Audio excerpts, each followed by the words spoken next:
کشتی عمر رواں کے ناخدا یار نہیں، کشتی عمر رواں کے ناخدا یار نہیں، ہیں تو کشتی میں مگر ہاتھ میں پتوار نہیں۔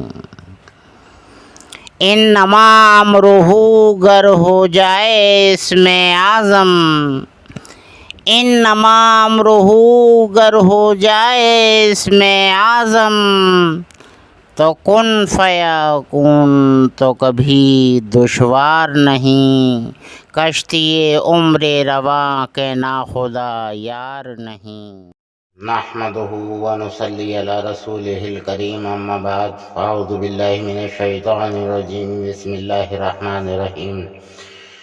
آج ہم پھر آپ کو ایک دہلی کا واقعہ سناتے ہیں کہ دہلی میں ایک قبرستان میں کفن چور تھا جو میت کا کفن کھینچ لیا کرتا تھا۔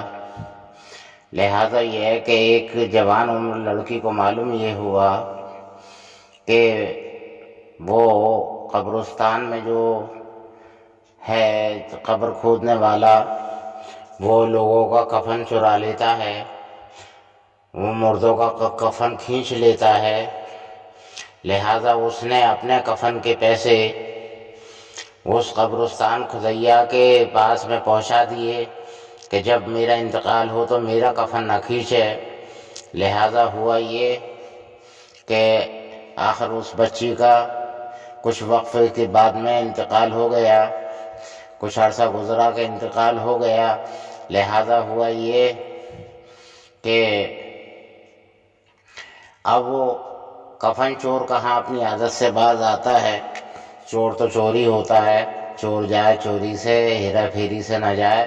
بہرحال یہ ہے کہ اس نے جو ہے قبر تھوڑی کھولی اور کانٹا ڈال کر کھینچنے کی کوشش کری تو معلوم یہ ہوا کہ کچھ نہیں، کچھ نظر نہیں آیا، کچھ کھنچ کے نہیں آیا۔ پریشان ہو گیا، پھر اس نے اور قبر کھولی اور قبر کھولی، یہاں تک کہ دیکھا اس نے کہ کفن ایک طرف رکھا ہوا ہے اور مردہ کفن میں نہیں ہے۔ تو دیکھا تو ایک راستہ نظر آیا، غائبانہ طور پر قدرت نے دکھایا اس کو کہ ایک راستہ نظر آیا، اور اس راستے پر دھیرے دھیرے وہ چلتا رہا۔ چلتے چلتے آگے چل کر دیکھتا ہے کہ ایک بہت خوبصورت محل ہے، بہت ہی خوبصورت، بے پناہ خوبصورت محل ہے۔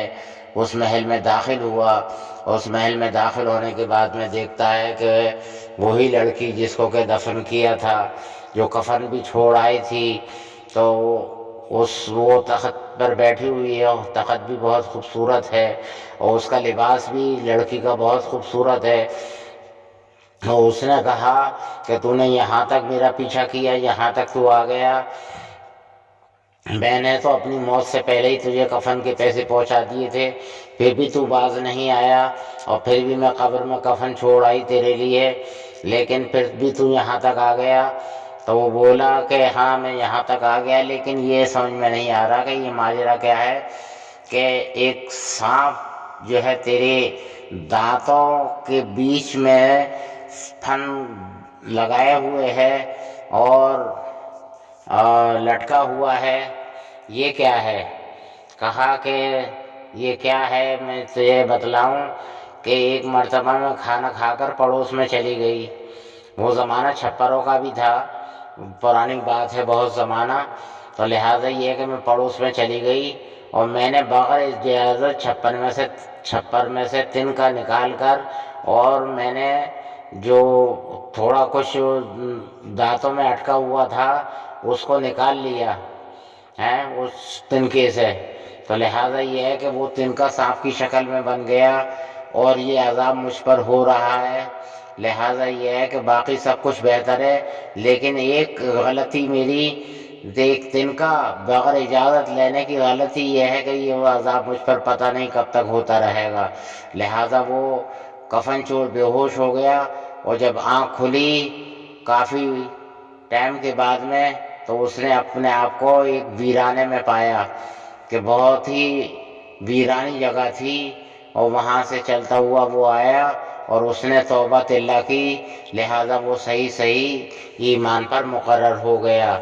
لہذا یہ ہے کہ ہم دیکھیے گا کہ بنا اجازت ہم کیسے کیسے کام کرتے ہیں، کس کس کی چوری کر لیتے ہیں اور کیا کیا چرا لیتے ہیں۔ لہذا یہ ہے کہ بغیر اجازت ہم بے شمار کام ایسے ہیں جو کر لیتے ہیں، اجازت نہیں لیتے، کھا پی لیتے ہیں۔ لہذا یہ ہے کہ ہمارا حال کیا ہونا ہے، بغیر اجازت کسی کے ہم کچھ بھی بول دیتے ہیں۔ لہذا یہ ہے کہ بنا ہم تحقیق کے کچھ بھی بول دیتے ہیں، تو اس منہ کا کیا ہونا ہے۔ بنا اجازت ہم کچھ بھی دیکھ لیتے ہیں، ان آنکھوں کا کیا ہونا ہے۔ بنا اجازت ہم کچھ بھی سن لیتے ہیں، ان کانوں کا کیا ہونا ہے۔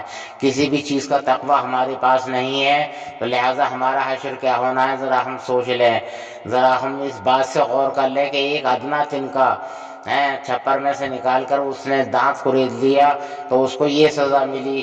سب کو سارے عمل صحیح تھے تو سارا کچھ صحیح تھا، محل بھی صحیح تھا، تخت بھی صحیح تھا، لباس بھی صحیح تھا، لیکن دانتوں سے یہ عذاب اس کو دیا جا رہا تھا۔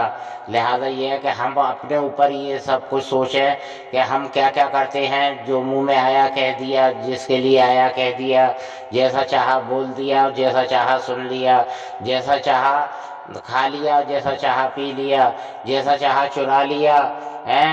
ہم میں جیب کترے بھی ہیں اور بھی بہت سے برے اعمال والے ہیں۔ لہذا یہ ہے کہ ہم اپنے صحیح اعمال پر آ جائیں، ورنہ یہ دیکھ لیجیے گا، ایک تنکے کا حال یہ دیکھ لیجیے گا تو ہمارا حال کیا ہوگا۔ بہرحال یہ ہے کہ ہمیں وہ غور و فکر کی ضرورت ہے اور صحیح چلنے کی ضرورت ہے۔ لہذا جب تک کہ ہم اللہ کے احکام اور حضور صلی اللہ علیہ وسلم کے طریقوں پر نہیں چلیں گے، ہمیں دنیا میں نہیں رہنا ہے، جانا وہیں ہے اللہ کے پاس۔